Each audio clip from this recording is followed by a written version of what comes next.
Yeah, what's up, man? Hope y'all having a blessed one. Back with another one. Here we got episode 6, Who Shot Flocck, featuring Uptown Flocck. This brother right here, he was raised in my city. I didn't know this brother was from Italy, but he was raised in my city. It's a little story from a brother from Richmond, Virginia. Unique story, a crazy story, man. I think this shit crazy. But let's get into this one right here, man. Now I just got to take whatever God got for me. The last shot goes straight to here. Boom.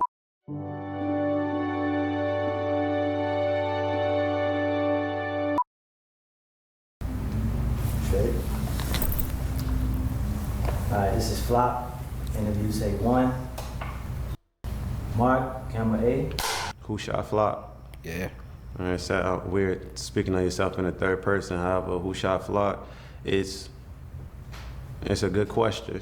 And it's a question that I can't answer, to be honest. And I even like telling the story or writing the story to the point where I don't know, even though there's footage of who shot Flocck and there's evidence of who shot Flocck. It's just I'm not ready to see it until I'm done writing my own story, because it's endless.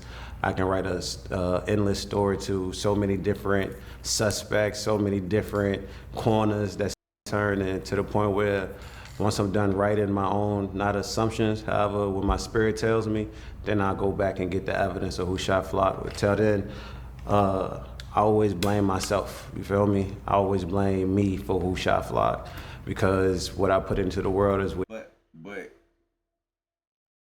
And really listen to the beginning of the story. Like, peep out the red flags at the beginning of the story.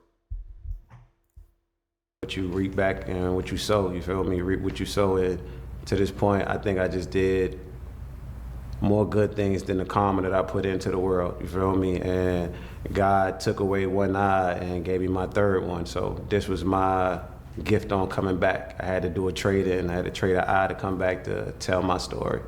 And this is where I'm at now.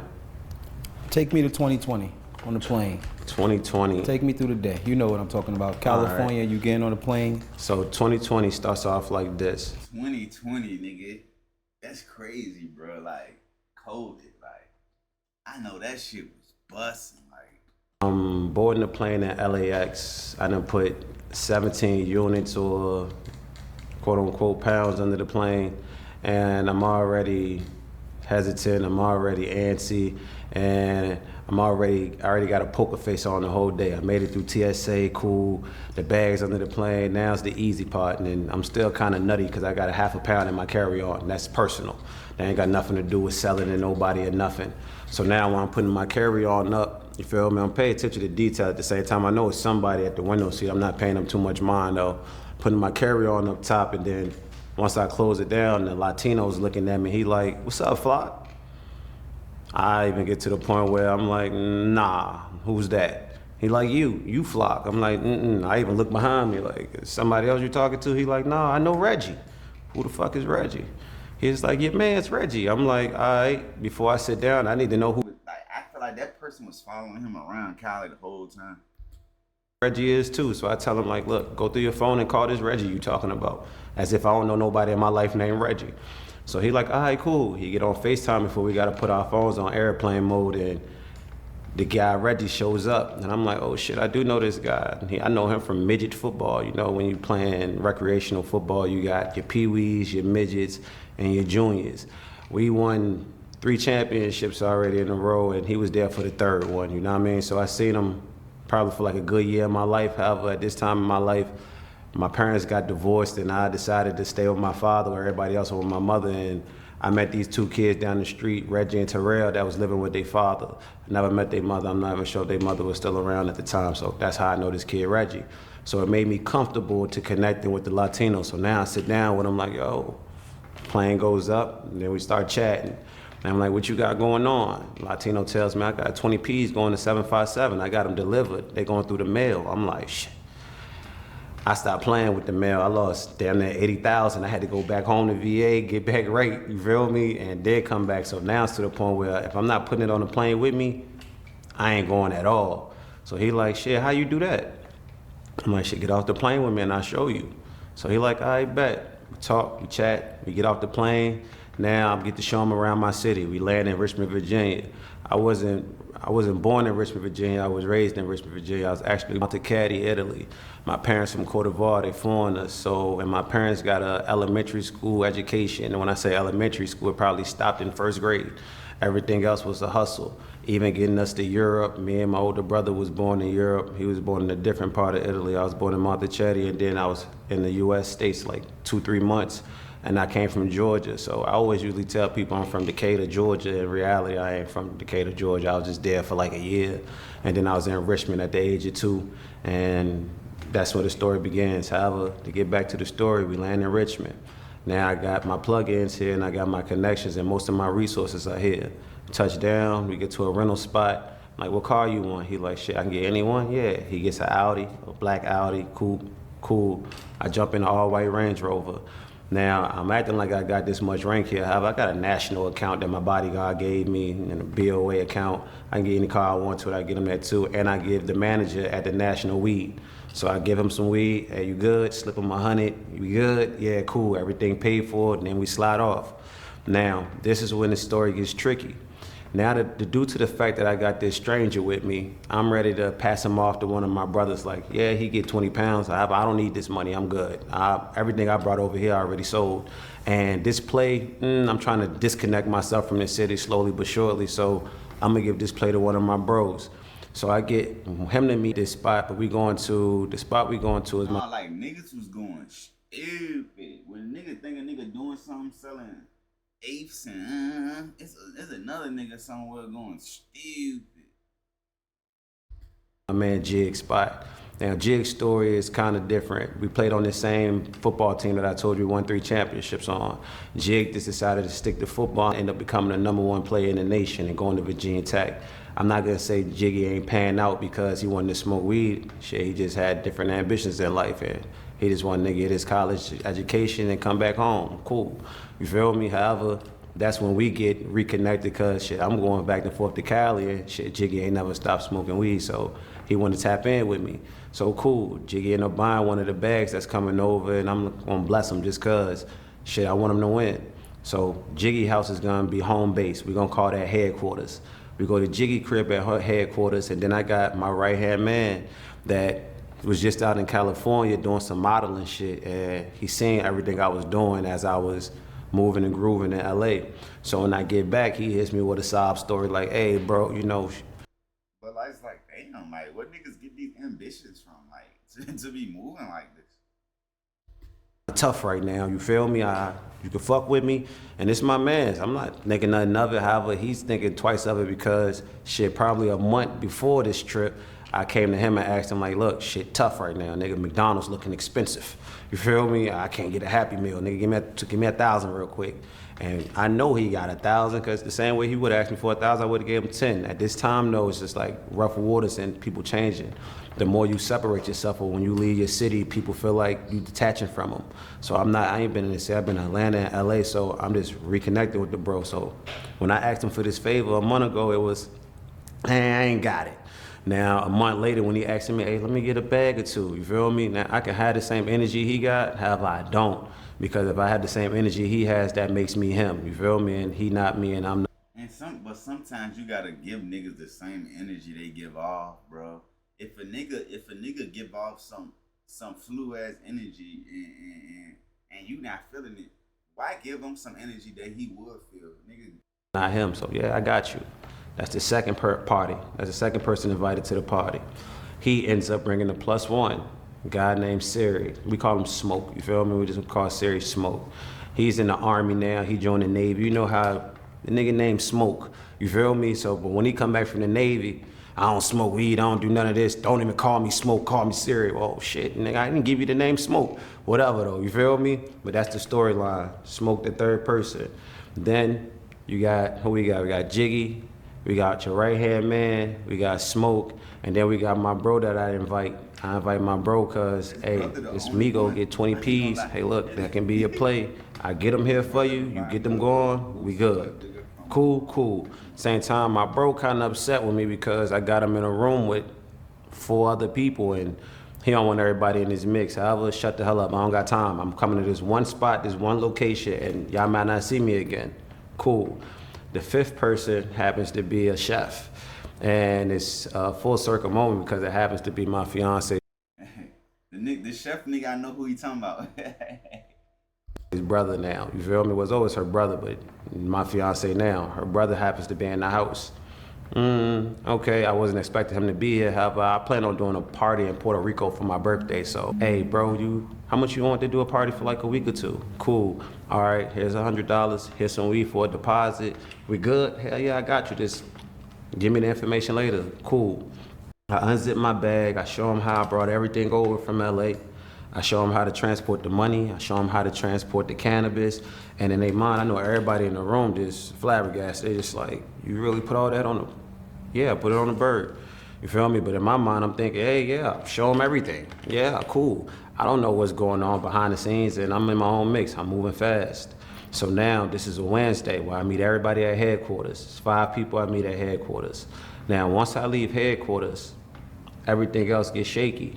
I get rid of everything that I need to get rid of. I'm cool. Now it's a Saturday. Well, it's really a Friday night going into Saturday. My flight leaves at 6:37 in the morning, and I'm up. I'm wired up for some reason. I can't sleep. I don't know what God got on my body, however, I cannot go to sleep.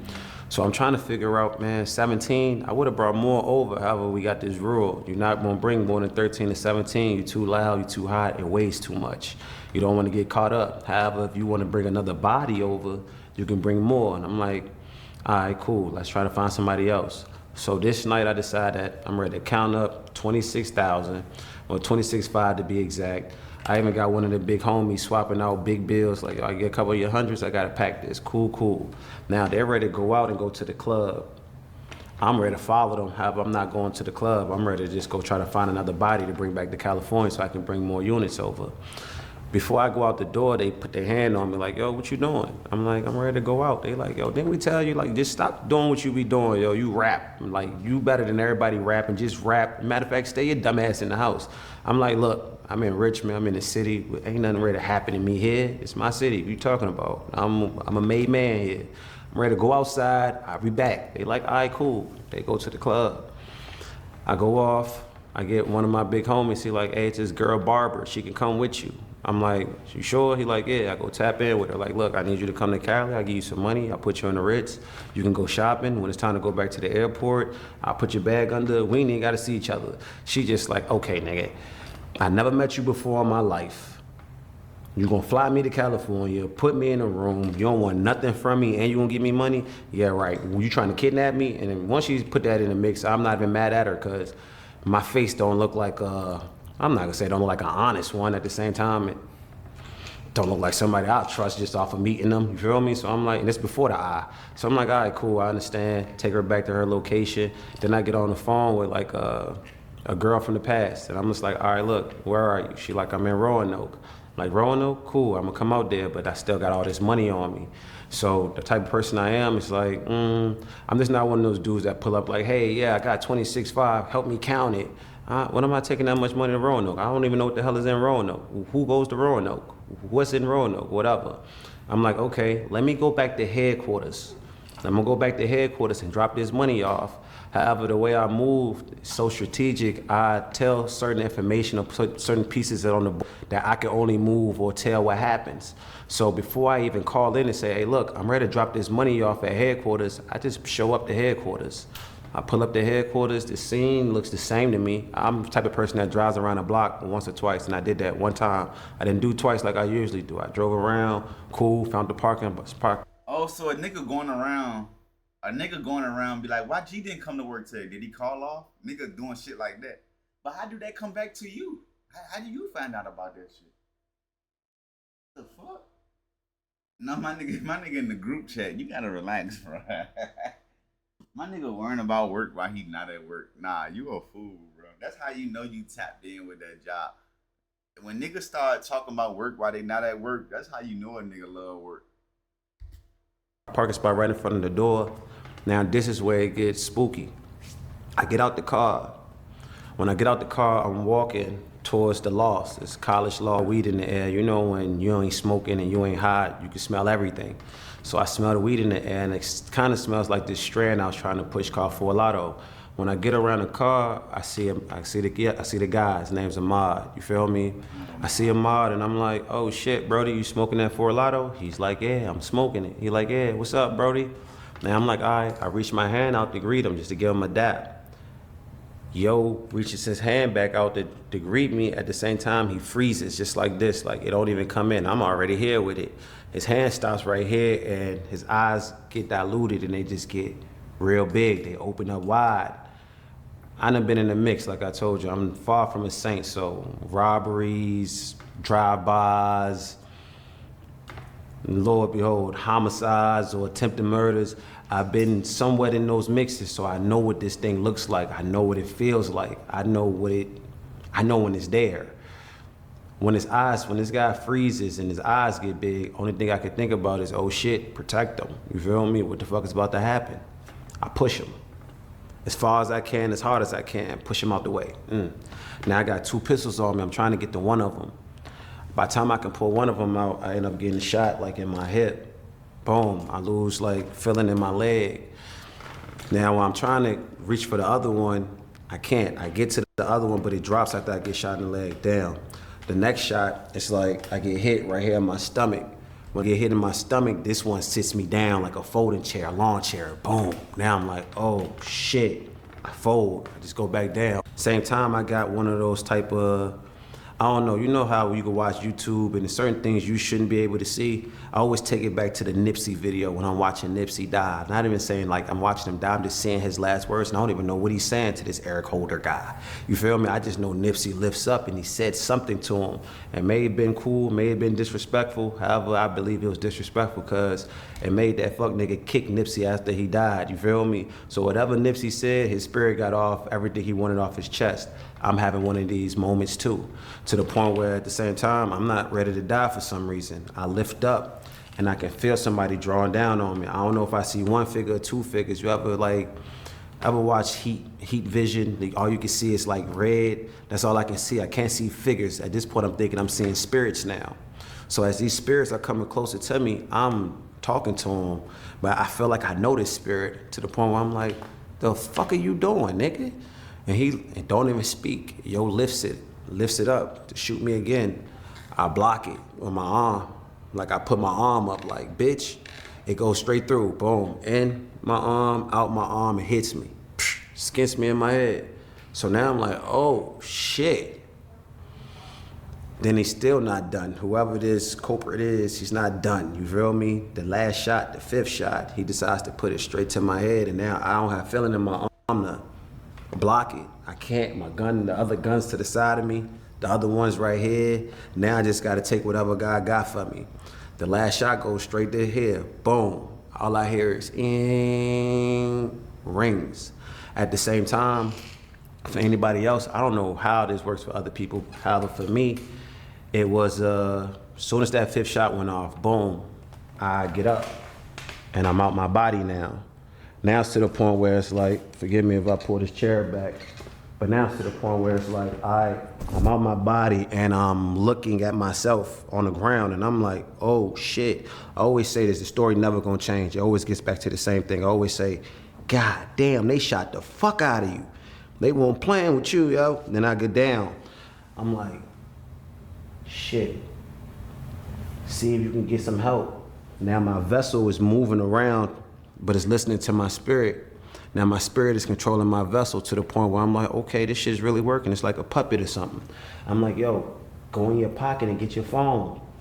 The vessel goes in his pocket, gets the phone. I always say it like it's a different person because I know like my vessel isn't connected to my spirit and it's not gonna be that way whenever I transition. However, in this realm, in this world, we're connected. The only time you see your spirit though is when you're sleeping, you're dreaming and you think it's a dream. You feel me? And I'll compare it to this in a dream. I don't know how many dreams people have or what kind of dreams people have. However, in certain dreams, I've had a lot of dreams of dying or getting shot. And in these dreams or in the dreams when you're fighting, you get sweaty, your body builds up in this other realm, your vessel feels it. When you get shot in a dream, it hurts so bad that you wake up.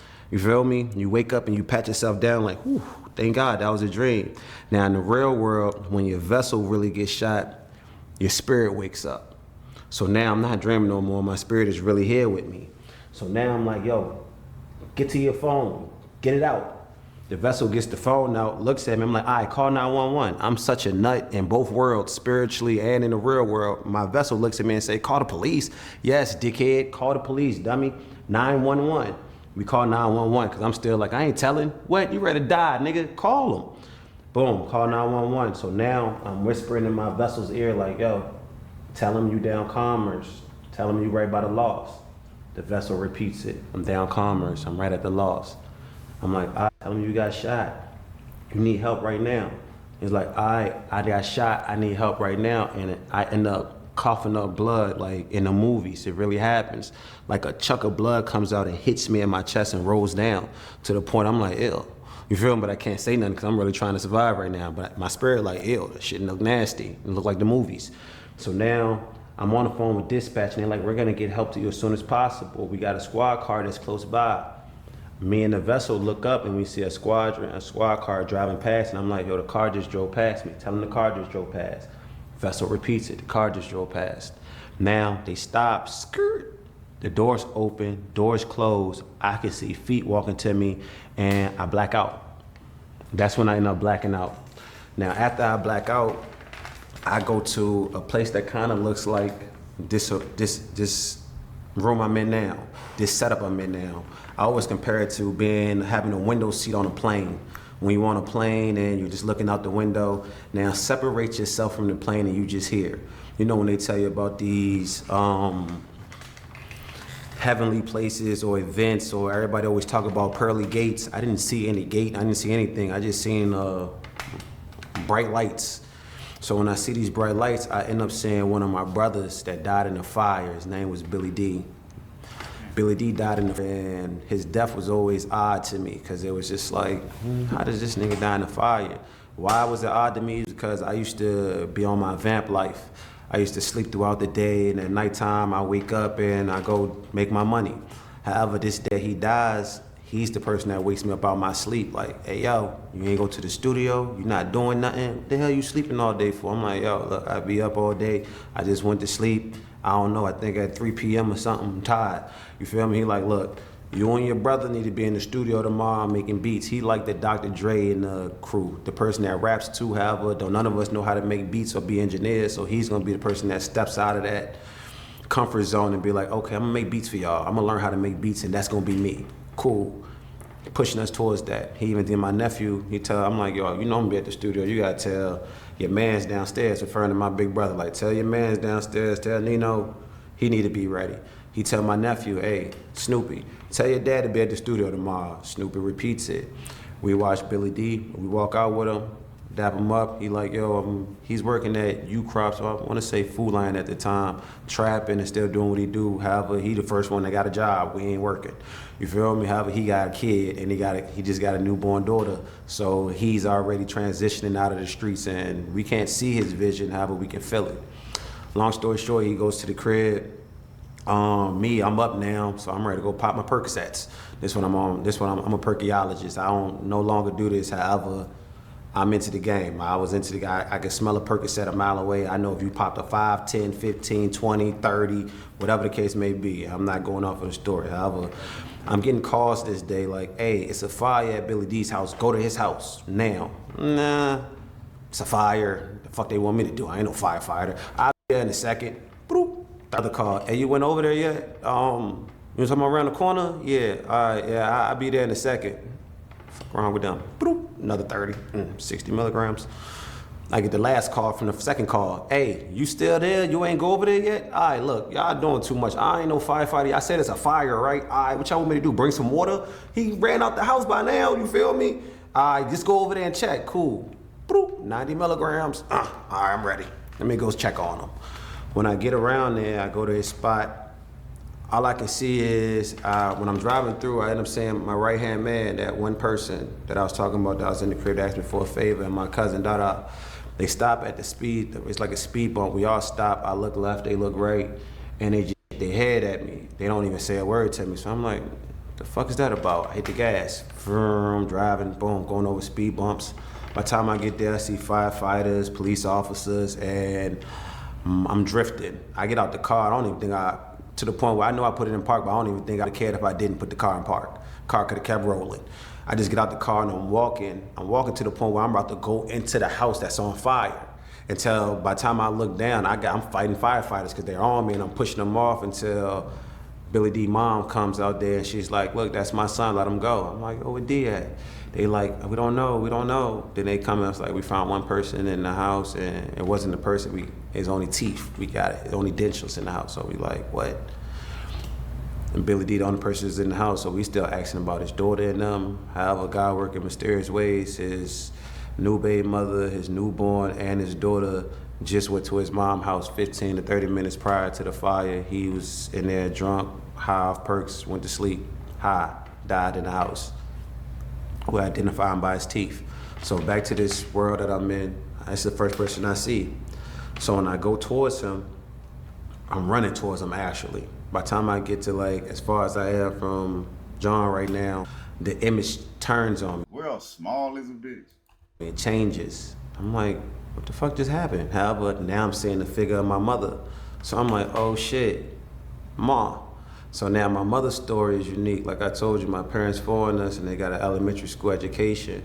My mother came to me early this year, months early. She's her father, so she called me dad. She's like, look, Daddy, I wanna go to China. I ain't trying to go across the street. I hear from them no more. I'm trying to go to the source.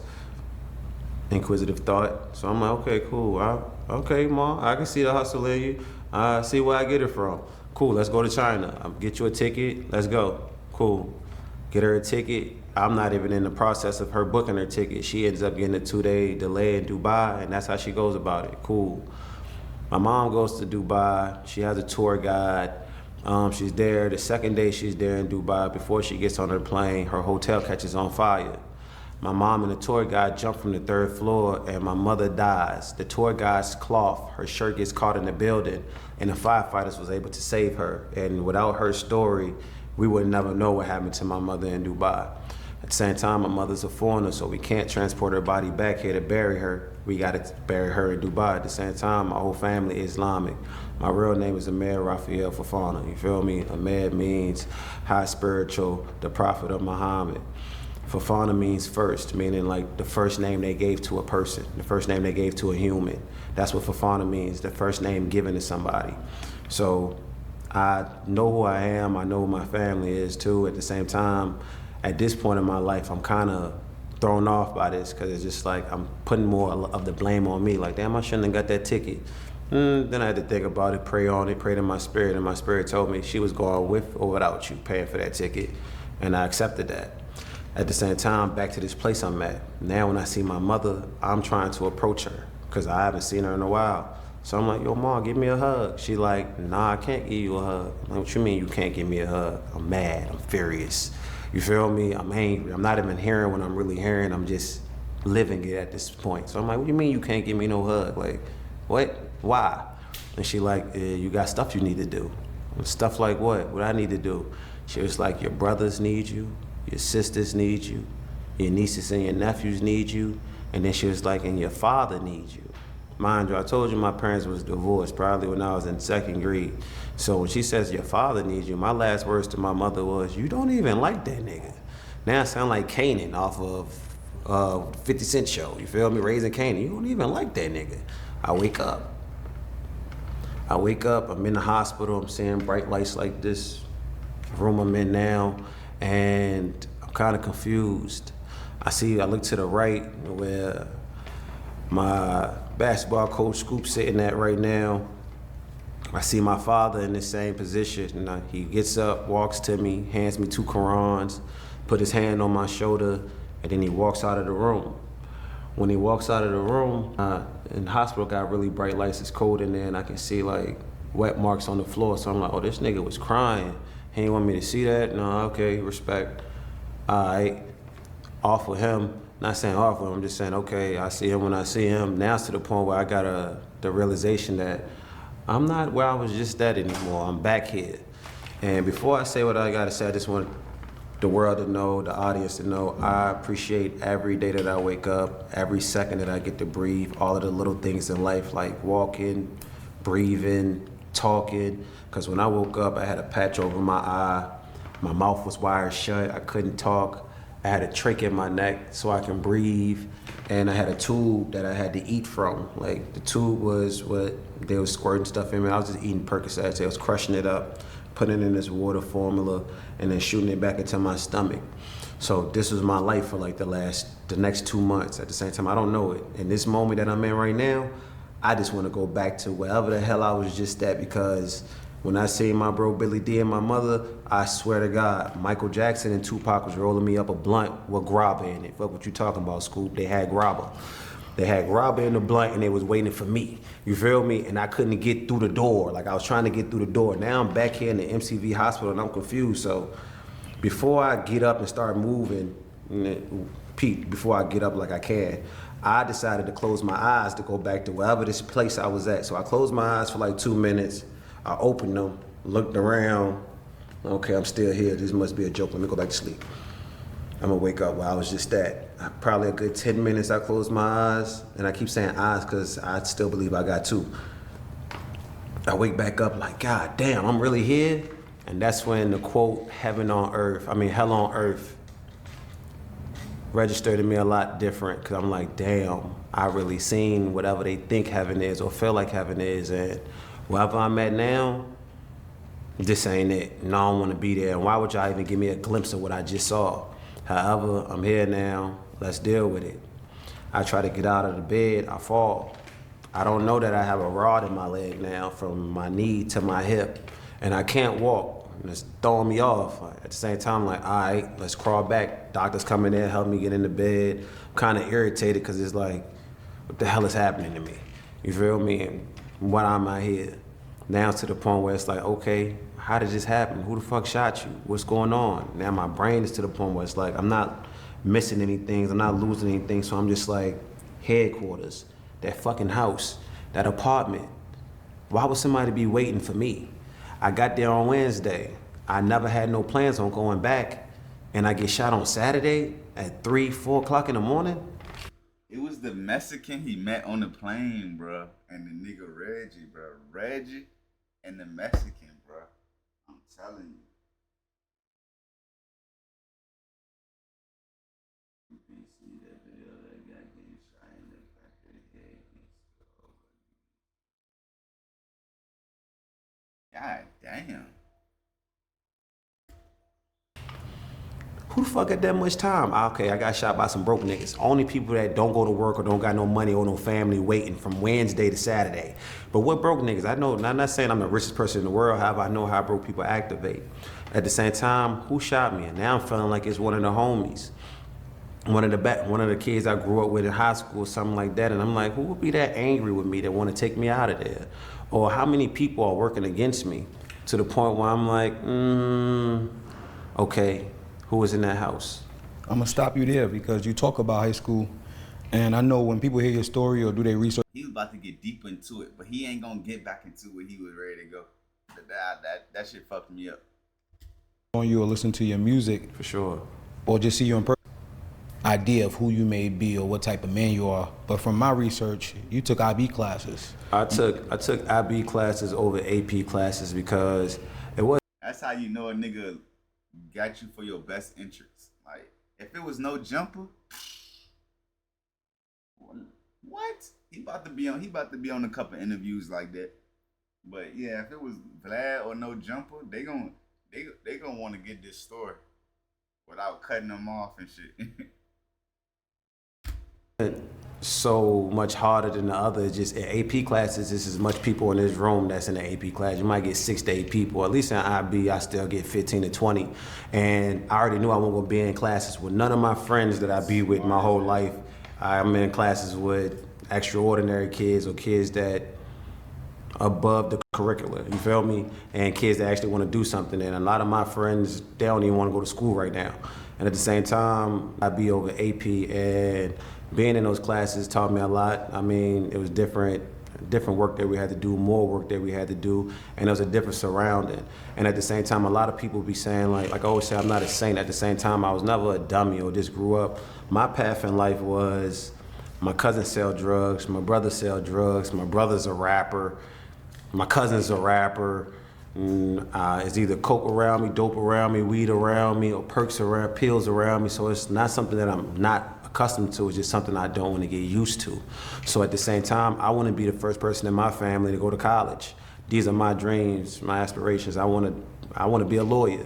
Why I want to be a lawyer? Because I watch all the trappers. I watch all the kingpins. I watch all of them, and all of their demises are the same.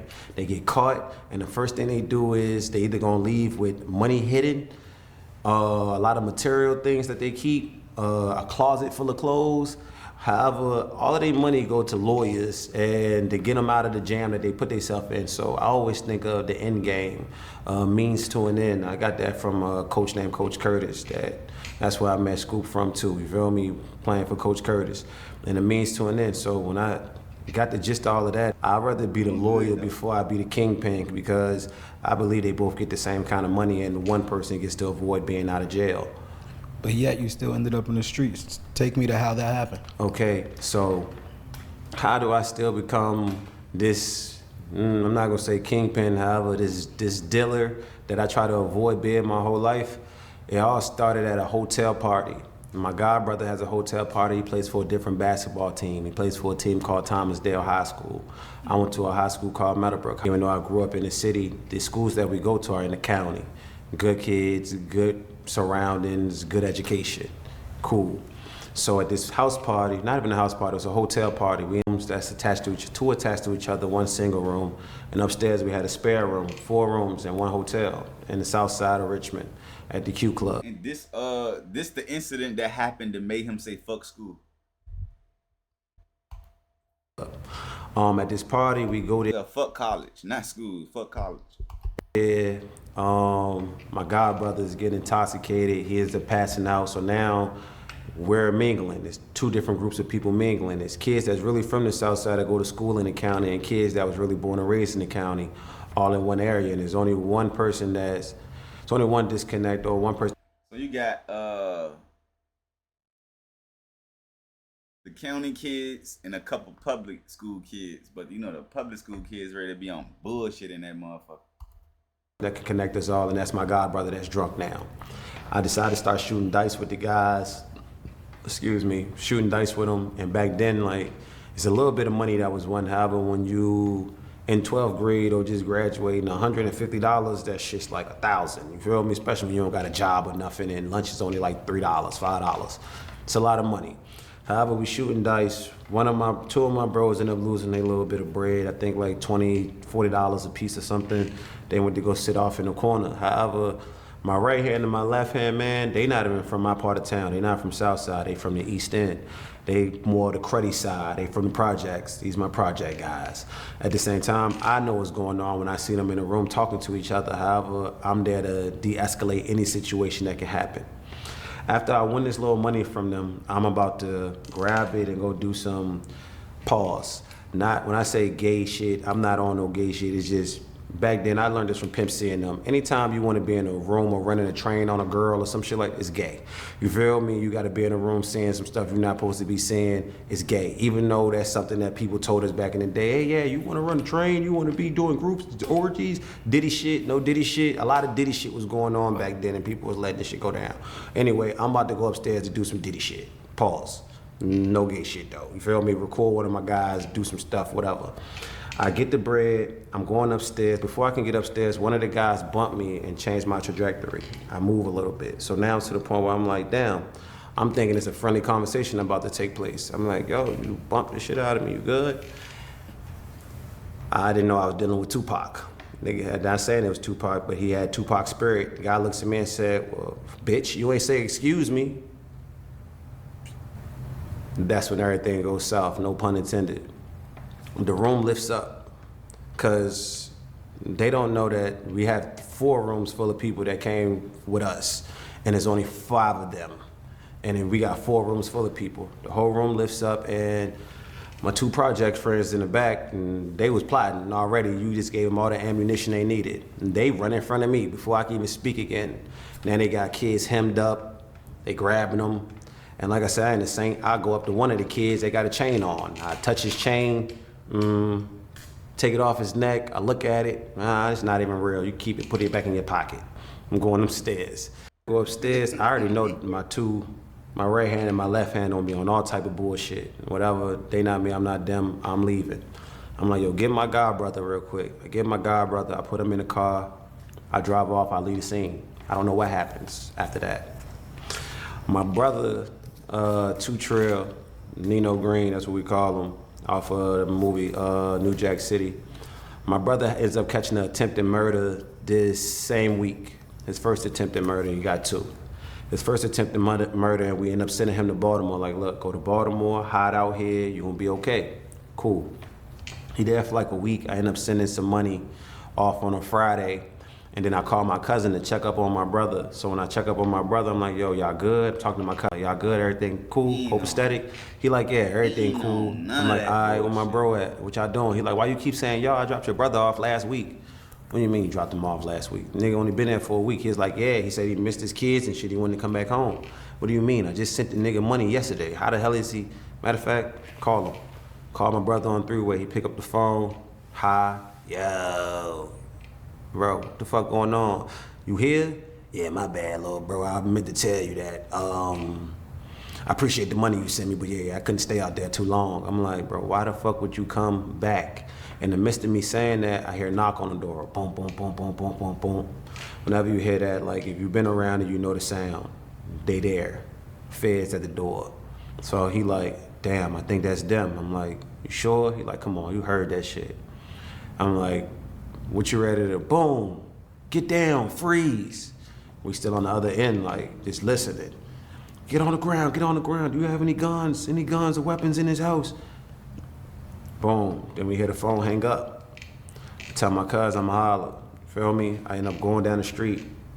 Go down the street, I'm at my bro's crib. I end up getting a call from my cousin that's at the house. She like, hey, come back to the house, the police wanna talk to you. So in my mind, I'm thinking, okay, what they wanna talk to me for? They must think I'm my brother. Me and my brother look somewhat similar.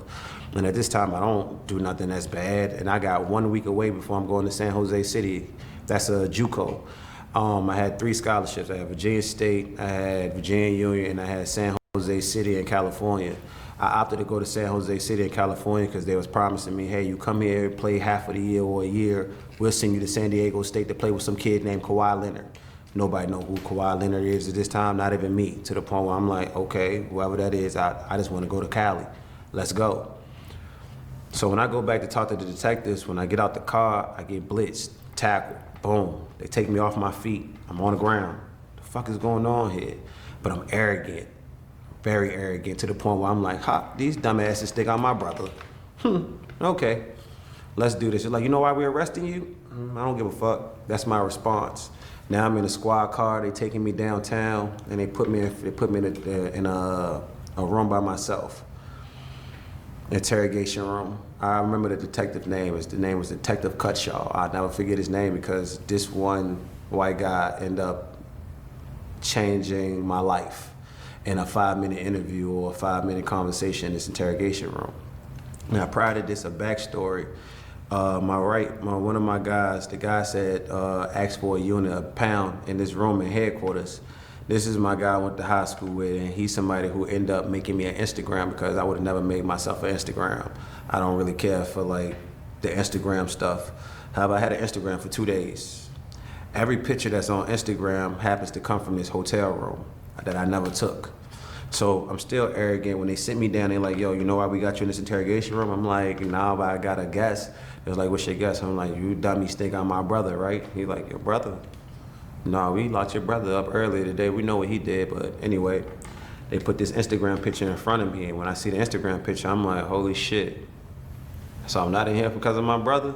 They like, They circle my right hand and my left hand's faces, 2 project kids from the East End, and they got their names right there, both of them. They got Lil E, and then they got Stu. These are the 2 names that I'm saying. So at this time, I'm like, damn, they on to us, or they on to them. However, the detective comes out and says, hey, look, we know you had nothing to do with it. The kids say you didn't have nothing to do with it. However, you know these guys. I'm like, okay, cool. And I know a lot of people. And I don't know them for real. He was like, you in a picture with them? I'm like, I play basketball. I'm in a picture with a lot of people. I'm in a picture with mascots. I don't know who Larry the Lion is. Who is that? So he's like, okay, well, if you don't tell me who these guys are, 4 kids got robbed. I'm gonna give you a gun charge for each kid. I'm gonna give you a kidnapping for each kid, and I'm gonna give you a grand larceny. So before you do anything, I'm gonna give you 7 felonies, and I'm gonna let you know this is how it's gonna go. If you don't crack, oh shit, they earlier in the week, remember they had a hotel party. Remember his brother-in-law got drunk. They was rolling dice at the hotel party, and the 2 niggas from the project started robbing all the kids. Cause one of the kids started tripping out on him, but the 2 project kids lost their money in a dice game, but they were plotting on how to get their money back. But then one of the kids tripped out on bruh, and they gave him a reason to do what they did. So they put niggas at gunpoint and was robbing county school kids and shit. And the kids called the police, and that's how he got caught up. And he was there. He said something right, and he was there and shit. But he ended up leaving. But they know that he know the 2 kids that did it. So boom, now you ready to get why he ended up in jail, because he didn't want to tell on the 2 kids. And boom, you gonna hear it. But that's why the police there, because they robbed the kids at the party. within the first 2 to 3 months, we're gonna bring you back in here. We're gonna give you 7 more. I'm like, all right, whatever. Ain't no way. I don't got no priors. I ain't never get suspended from high school.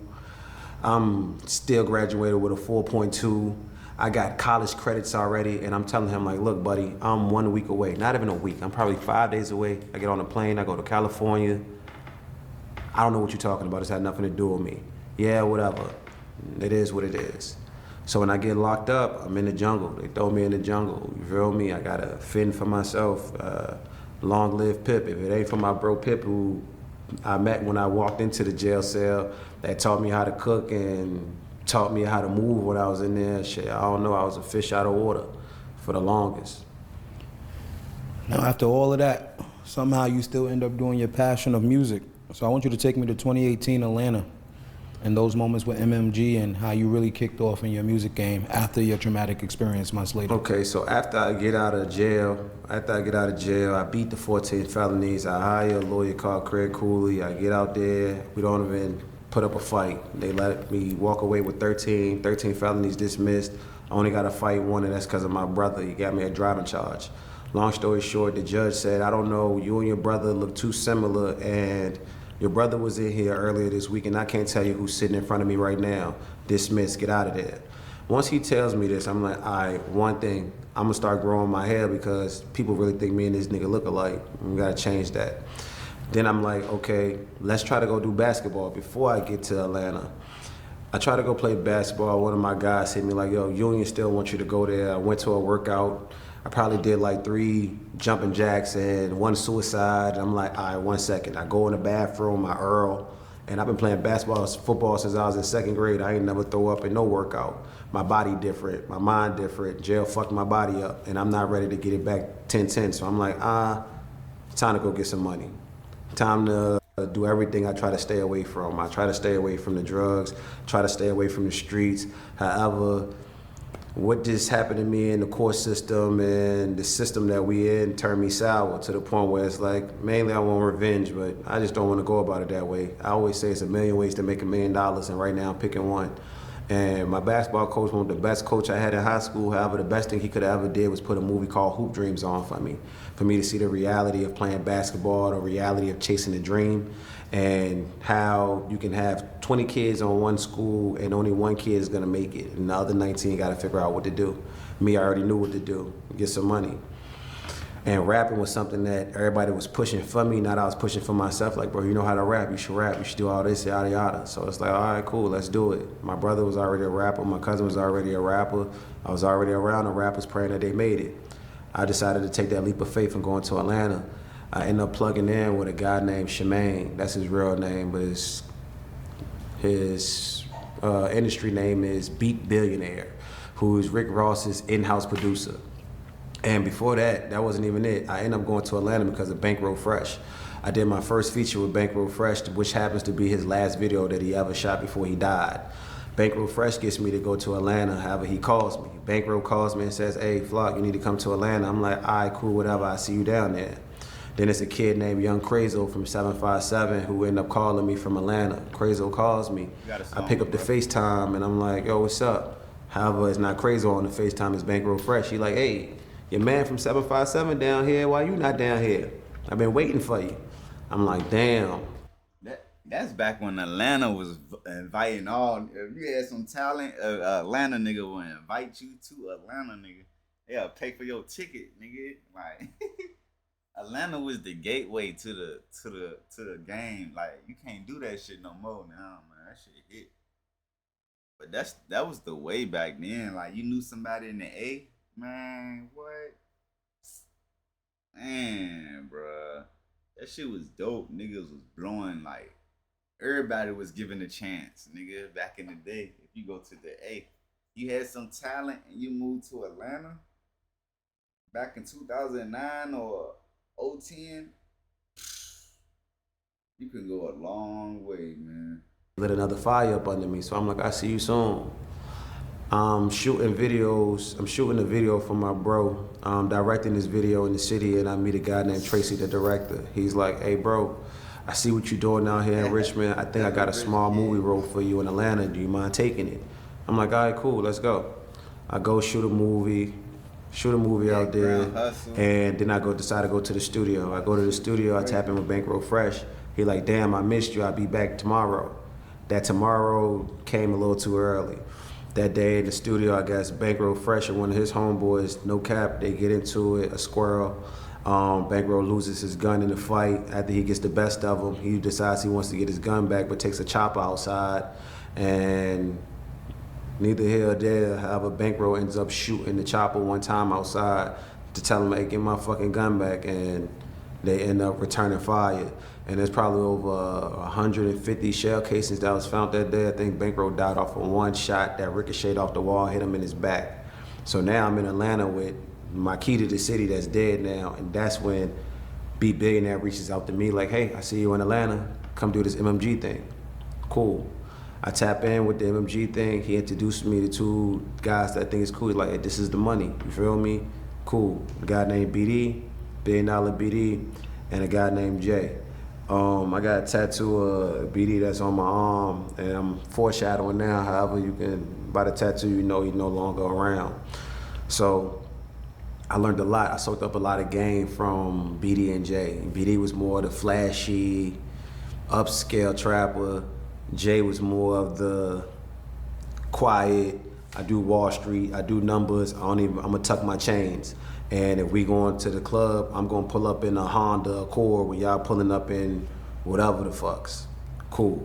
So in the mix of that, now we're doing the MMG thing. We start our own group called BDM, $1 Billion Market, Mish, B Billionaire, BD and J. Before I get introduced to Atlanta, they like, hey, have you been to the clubs yet? Have you did this and that? Nah, that shit would have fucked his name up for sure. Like, niggas would have been like, nigga took your pipe. Nigga would have been treating Bankroll like Hood Rich Pablo. Come on now, chill out. And I'm like, nah. They like, so how you gonna rap about it? I'm like, shit, storytelling. They like, nah, you gotta go to the strip club. I'm trying to tell you, this is what we gonna do. I'm gonna give you $10,000. You better throw every dollar, because if you leave with $1, that means you a stripper and you shaking ass. What? All right, just don't leave with no dollars, I ain't stripping? Cool, whatever. I get in that mix. Now I'm seeing different money. I'm seeing a different lifestyle. I'm seeing not a cliche, but BMF lifestyle, blowing money fast lifestyle. I'm not even around people that I'm not supposed to be around. I'm around a Walker Flockers. I'm telling Metro Boomin, we the new BMF while I'm in the office with him. And he probably looking at me like, nigga, shut up. I deal with Future and 21 Savage every day. Who the hell are you? You feel me? However, we still in the same rooms, rubbing shoulders. So I'm feeling like, shit, this MMG thing is really a thing. They giving me MMG chains, however it was blinding me. The industry got a lot of smoke and mirrors. Now Jay pulls me to the side one day and tells me, look, before you get sucked into this music shit, I want you to see these smoke and mirrors. You see this guy that's giving you this MMG chain? Look at these text messages.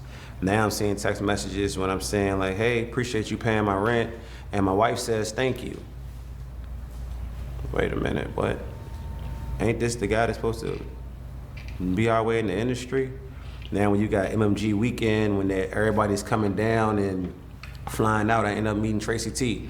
I think Tracy T was like the illest person that I encountered, because Tracy T told me like in a way without telling me like, yo, you know what you're doing? I'm like, yeah. He like, yeah, just don't believe everything you see and take your time with people. Not knowing what he going through, he just wanted me because he know who I'm in the room with. Long story short, they try to sell me to Rock Nation. I just fucked up the interview a long time ago. I was high, Molly, perks, weed, and I was supposed to be meeting somebody on Monday. However, they end up coming on Thursday. However, I wasn't aware of this. So my first introduction, talking to this girl, when she reaches her hand out to meet me, I end up, what's up, you good, baby? You all right? You good, money? She, I hate him. Why? She deals with black youngster, and for some reason she's comparing me and him to be the same person. I'm just high right now. I don't act like black youngster as far as I know. However, it was just a bad introduction. That was the best introduction I could have had, because if I didn't introduce myself like that, I would have been signed to Rock Nation, and this guy would have been getting my money, and I would have been in the whole 360 deal. He would have signed to Rock Nation around that time, bro. Oh my God. He would have never been able to recuperate from that bullshit. Long story short, we ended up branching off away from him because we started seeing the smoke and mirrors was getting too much, and we went a different way about it. Me and BD decided we were gonna get some money. Jay decided he was gonna still be in the forefront. However, BD ended up dying. BD dies, well, my brother ends up getting shot. I end up going back to Richmond. BD sends me some money to take care of family. Before I can get back to BD, he ends up dying. You feel me? My mother ends up dying. A lot of people end up dying. So now it's to the point where Atlanta's over with. It's kind of burnt down and out the way. VA over with. Time to go to California and see what California got for me. Now I'm in California, and even a funny story, like how I met my fiance, it was kind of like hey, I seen her in Cali on Instagram, and she found a lot of money in a rental car.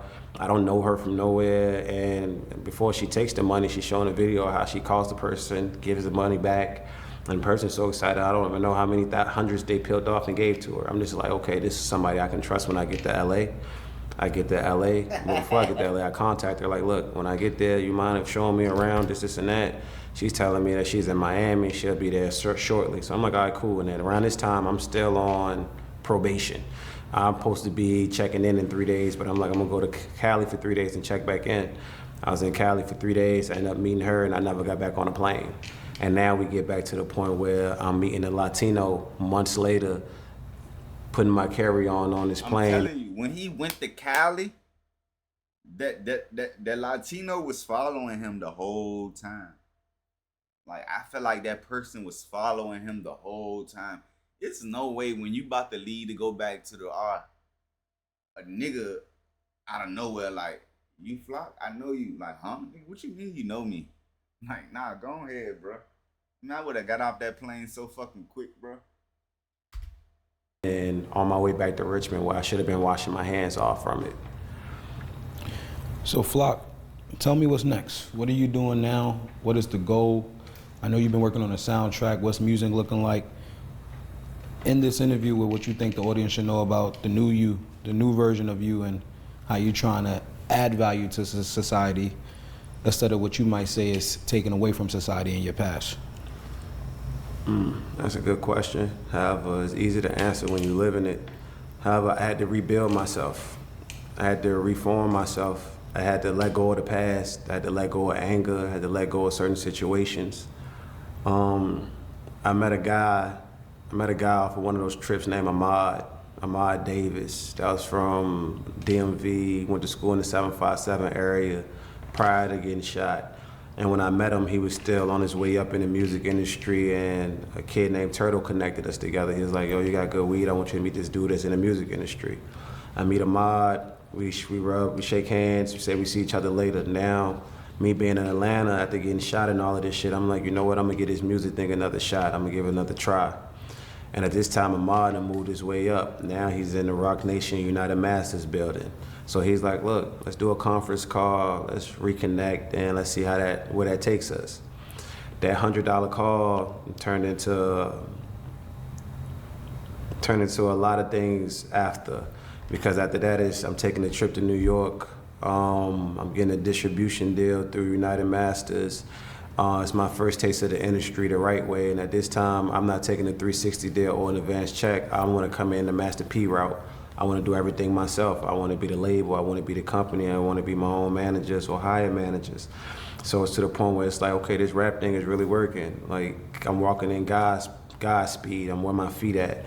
Ahmad got a lot of relationships and connections. So when we connect back, it's like, okay, this music thing might be the way out.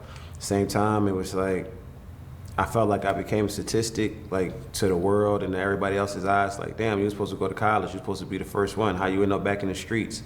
And I always say this, like, yeah, I became a statistic, how I became a really successful one.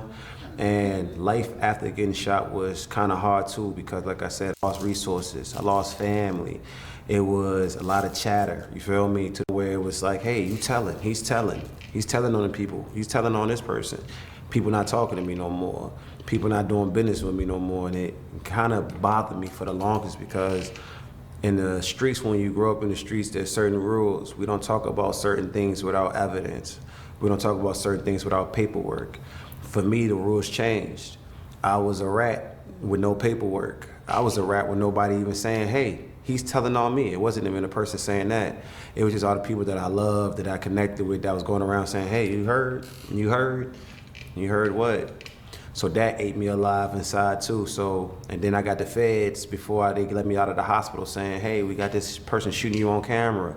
Would you like to come down here and point him out? Nah, I'm not doing that. Then I get subpoenaed to go to court. I get subpoenaed and I'm just like, holy shit. Nah, it's not gonna work. Now I gotta go on a run.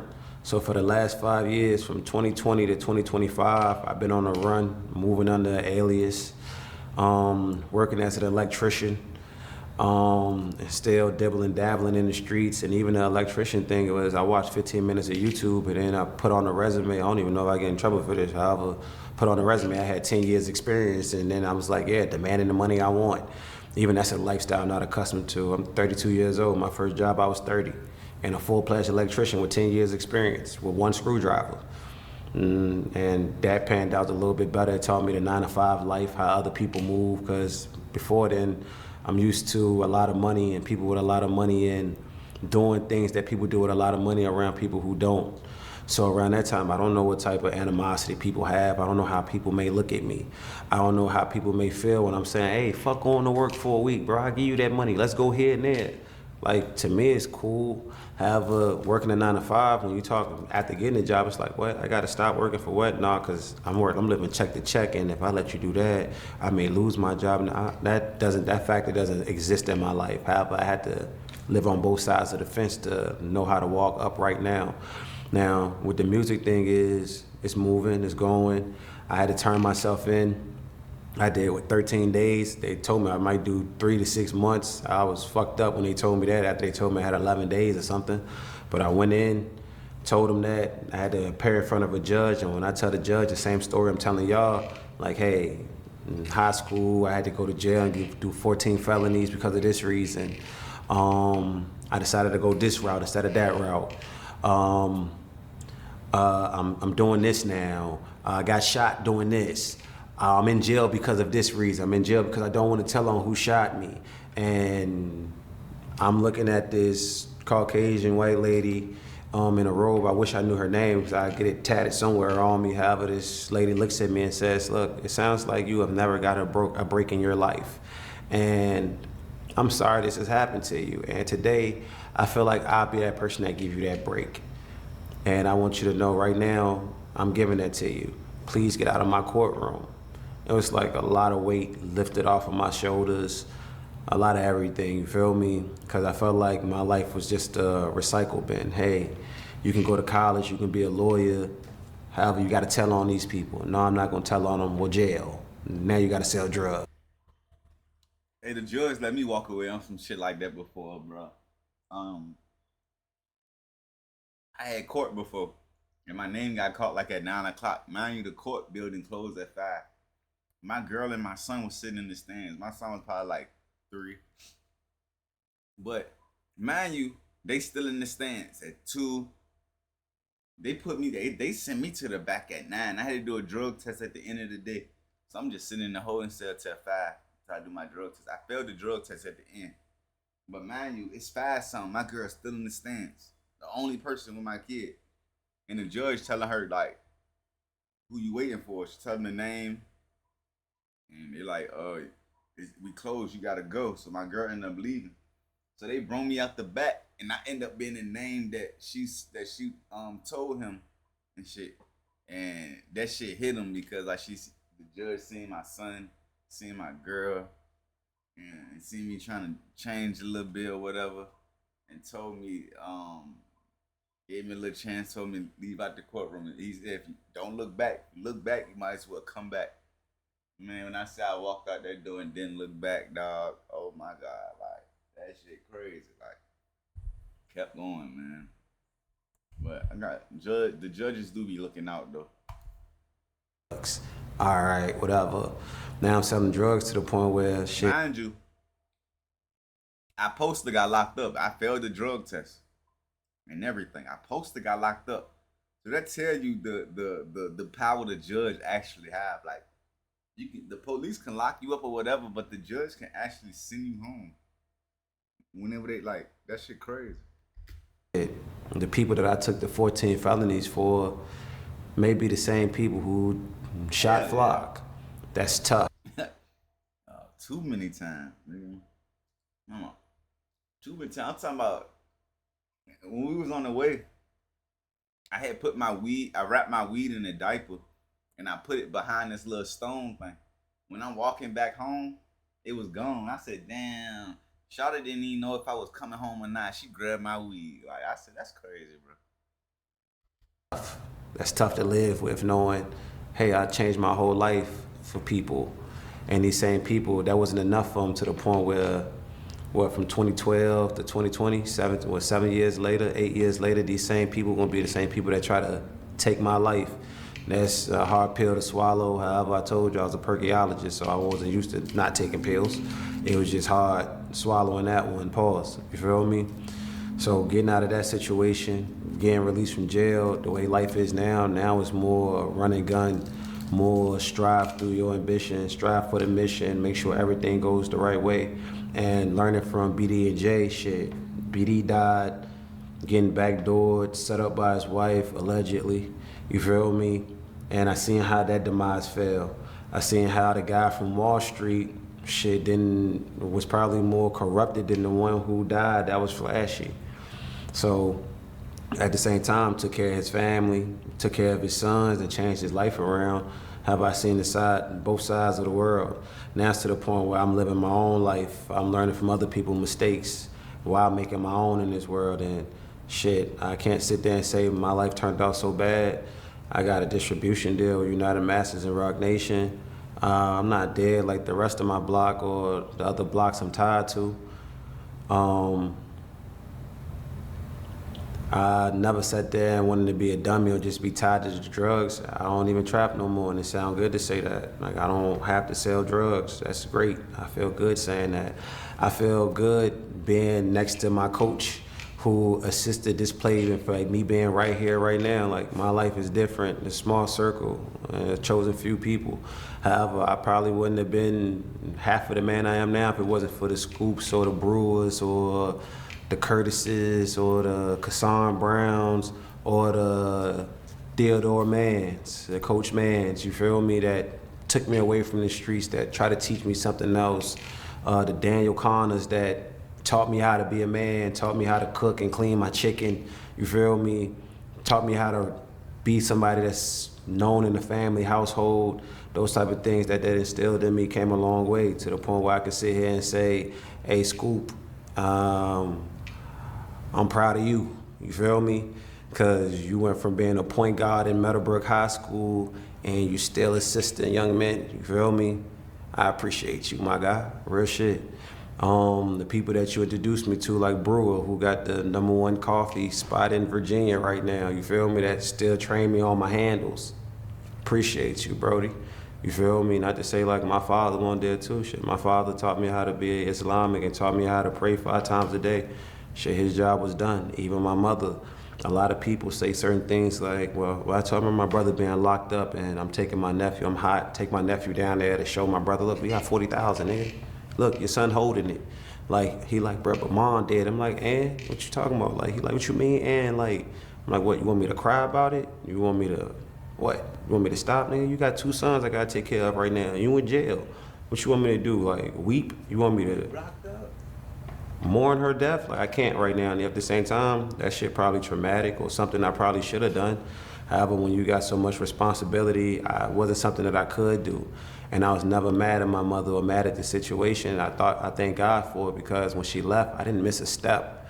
I was trained to be the next man up. You feel? So that right there was the best part of me. The fact that my family didn't lose a step after we lost our mother.